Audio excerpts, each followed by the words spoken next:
Келесі сөз Қаражанбас мұнай акционерлік қоғамының әлеуметтік даму департаменті директорының орынбасары, болашақ халықаралық бағдарламасының түлегі Марат Бақбергенұлы Сибасовқа беріледі.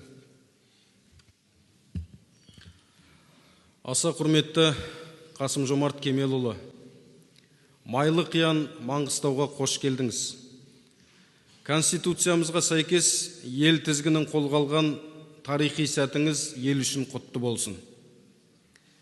Тәуелсіздік алған сәттерімізден бастап біздің ел болып аяғымызға тұрып кетуіміз еліміздің тұңғыш президенті Нұрсұлтан Әбішұлының ерен еңбегі. Сол еңбектің арқасында Қазақстан халқының бірлігі жарасқан, тұғыры биік, тегеурінді мықты мемлекетке айналды. Аса қадірменді президент, қарапайым отбасында өскен мен сияқты баланың елбасының болашақ бағдарламасымен Лондон қаласында білім алуы үлкен мәртебе. Елге оралғаннан кейін қарапайым бұрғышының көмекшісінен бастап мұнай саласында көптеген жетістіктерге жеттім. Мұнай ел экономикасының күре тамыры. Мұнай жаңа технология. Сонымен қатар мұнай әлеуметтік жауапкершілік. Біз мұнайшылар сіздің және халықтың алдындағы жауапкершілігімізді ұмытпаймыз. Өндіріс саласының өкілі ретінде өз басым жұмыстың қалыпты ырғағын қалыптастыратын тұрақтылықты қалаймын. Ол үшін әрине билік жалғастығы мен саясат сабақтастығы аса маңызды.